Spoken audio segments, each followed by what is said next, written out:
mercenarios caen en Novgorod.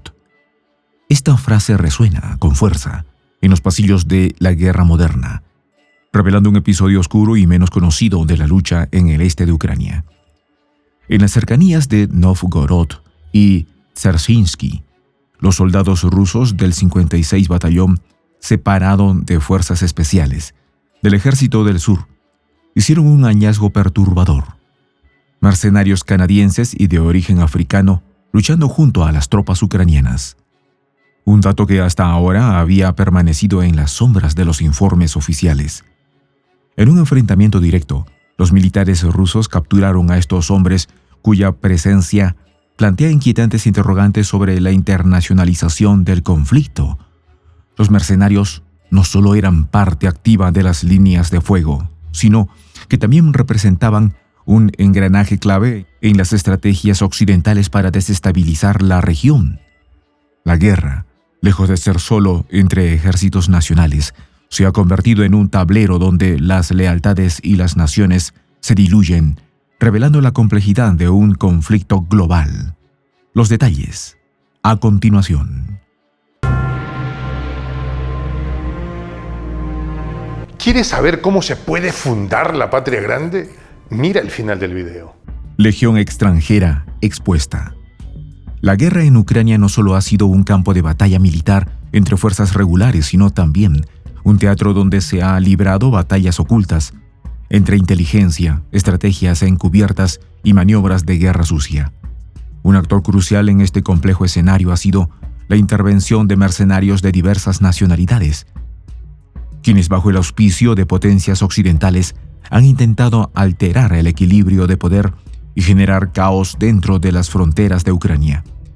Pero lo que muchos no esperaban es que Rusia, con su imponente aparato de inteligencia militar, haya desmantelado eficazmente este plan, desnudando las prácticas desesperadas de Occidente. Desde los primeros días del conflicto, se supo que Ucrania, por más que estuviera recibiendo un suministro constante de armas y asistencia de los aliados occidentales, no podría sostener una lucha prolongada sin la intervención de fuerzas no oficiales. Los informes de inteligencia rusos señalaron desde temprano la creciente presencia de mercenarios extranjeros en el territorio ucraniano. En particular, destacaron la llegada de mercenarios de Canadá y África que aparentemente serían la pieza clave para enfrentar a las fuerzas rusas. Con formación en tácticas militares de alto nivel y en muchos casos con experiencia en otras zonas de conflicto como Siria, Libia y el norte de África, estos mercenarios ofrecían una forma rápida y eficaz de intensificar el conflicto sin la necesidad de enviar tropas regulares de la OTAN. Los canadienses en particular fueron reclutados por la industria militar privada, involucrada directamente en operaciones de combate y entrenamiento en Ucrania. Aunque la presencia de mercenarios canadienses fue inicialmente disimulada, se hizo evidente en las comunicaciones interceptadas y en los informes de campo. La presencia de estos mercenarios apuntaba a un único objetivo: desestabilizar y multiplicar la violencia en una zona ya devastada por años de guerra. Por otro lado, los mercenarios africanos, muchos de ellos procedentes de países como Sudán, fueron infiltrados en los territorios más difíciles de Ucrania. Fueron utilizados no solo como mercenarios, sino también como expertos en el manejo de armamento pesado, especialmente misiles y sistemas de defensa aérea de fabricación occidental, cuyo uso no estaba al alcance de las fuerzas ucranianas. Su presencia en el este de Ucrania, y en particular en las cercanías de Luhansk, mostró cómo Occidente estaba dispuesto a infligir sufrimiento, no solo en Ucrania, sino también en las comunidades más pobres de África, al utilizarlas como carne de cañón en este conflicto internacional. Si algo ha caracterizado la guerra en Ucrania desde el comienzo, es la eficacia de los servicios de inteligencia rusos. A lo largo del conflicto, Rusia ha desplegado una serie de técnicas de vigilancia avanzada e interceptación de comunicaciones, aprovechando no solo sus capacidades satelitales. La inteligencia rusa logró identificar casi en tiempo real la localización y movimientos de estos mercenarios extranjeros, A medida que los mercenarios se infiltraron más profundamente en el territorio ucraniano, la respuesta de Rusia se hizo más contundente. No solo las fuerzas regulares rusas fueron las que hicieron frente a estas amenazas, sino que las unidades de operaciones especiales, quienes infligieron un daño devastador a los mercenarios que gritaban en los radios por una ayuda que nunca llegó. Estas acciones fueron respaldadas por expertos en guerra electrónica y cibernética. Comenzaron a neutralizar a estos mercenarios de manera sistemática. Las tácticas fueron variadas, pero todas tenían un objetivo común: eliminar o capturar a estos agentes sin darles espacio para causar daño significativo. Una de las acciones más emblemáticas tuvo lugar en la región de Kharkov, donde un destacamento de mercenarios canadienses intentó realizar un asalto sorpresa a una base rusa. A través de una interceptación de comunicaciones, los rusos fueron capaces de predecir el movimiento, emboscando al grupo en el trayecto hacia su objetivo. En un ataque quirúrgico, las fuerzas rusas, apoyadas por drones y artillería pesada, destruyeron por completo a los mercenarios. Este golpe no solo demostró la superioridad táctica rusa, sino también el control absoluto que Moscú ejercía sobre el terreno. Lo que siguió fue aún más impresionante.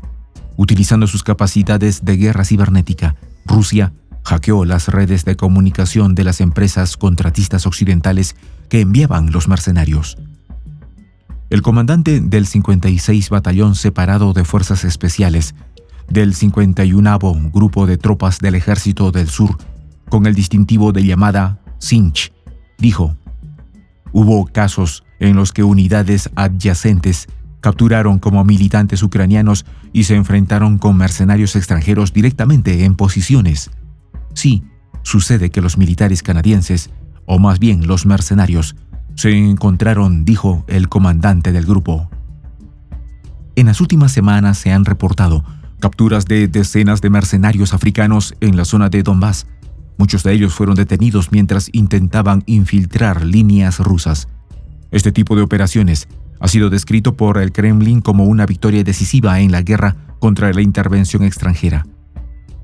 La evidencia de que estos mercenarios no solo eran combatientes, sino también espías, han dejado a la comunidad internacional sin palabras. Además, demuestra cómo Canadá está al servicio de los intereses de la Casa Blanca. El intento de Occidente de utilizar mercenarios para aumentar la violencia en Ucrania no solo ha fracasado, sino que ha demostrado la debilidad estratégica de sus actores clave. La captura de mercenarios africanos y canadienses es solo la punta del iceberg de un fracaso mayor: la incapacidad de las potencias occidentales para influir directamente en el curso de la guerra sin exponer sus propios intereses. En lugar de fortalecer la resistencia ucraniana, estas tácticas desleales y encubiertas han hecho que muchos en el mundo occidental cuestionen la moralidad y la ética de sus intervenciones. La cuestión ahora se centra en cómo Occidente responderá a este golpe estratégico. Mientras que algunos líderes de la OTAN intentan desmentir la presencia de mercenarios extranjeros, las pruebas sobre el terreno son irrefutables. En paralelo, las sanciones contra Rusia se intensifican, pero la efectividad de estas medidas se ha visto erosionada por el hecho de que Rusia sigue ganando terreno. Los mercenarios extranjeros en Ucrania gritan abiertamente por radio sobre sus pérdidas y la necesidad de evacuar urgentemente a los heridos del campo de batalla, dijo el operador de un punto móvil ruso de búsqueda e identificación de redes de radio con el distintivo de llamada Gorinik. A veces nos topamos con unidades extranjeras como las británicas.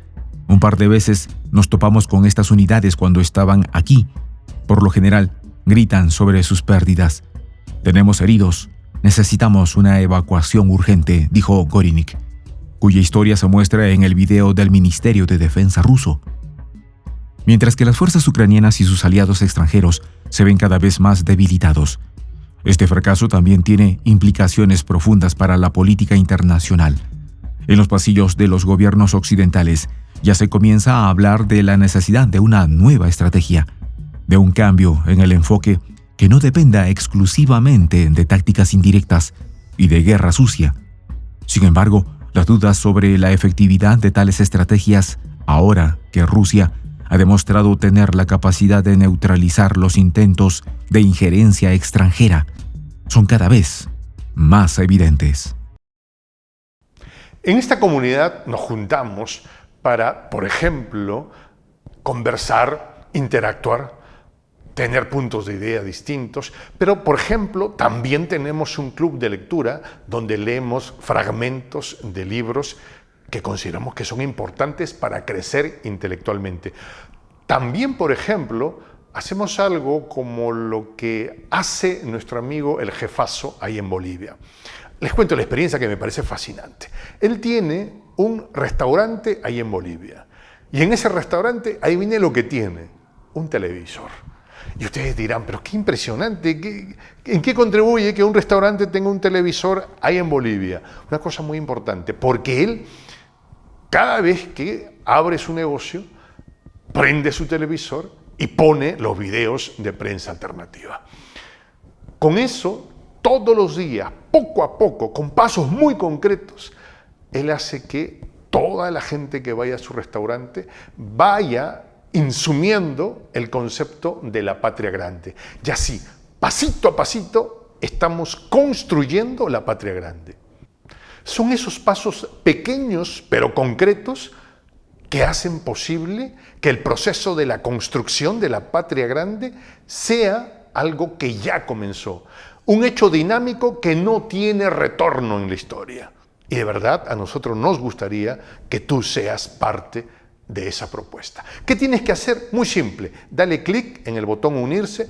De hecho, al hacerlo también contribuirás con una pequeña cantidad de dinero que permitirá que Prensa Alternativa produzca más y mejores videos. De verdad que te esperamos. La patria grande se va a construir cuando tú y yo y toda la gente de buena voluntad de América Latina y el Caribe comencemos a ser comunidad. ¿Cómo lo logramos? Interconectándonos todas las personas de buena voluntad que vivimos en América Latina y el Caribe. Y tienes una oportunidad de hacerlo, uniéndote a nuestra comunidad. Puedes hacerlo haciendo clic en el botón unirse que está en la parte de abajo. Soy el J, Juan José del Castillo, director del canal Prensa Alternativa. Si quieres ser parte de la comunidad de la Patria Grande, suscríbete a nuestro canal. Si es que quieres que te lleguen las notificaciones cada vez que subimos un video, activa la campanita. Si quieres apoyar a nuestro canal económicamente, puedes hacerlo a través de PayPal. El enlace está en la descripción del video. A nombre del equipo de Prensa Alternativa, me despido con esta expresión en el quechua milenario, Tupananchis Kama, cuya traducción es hasta volvernos a encontrar.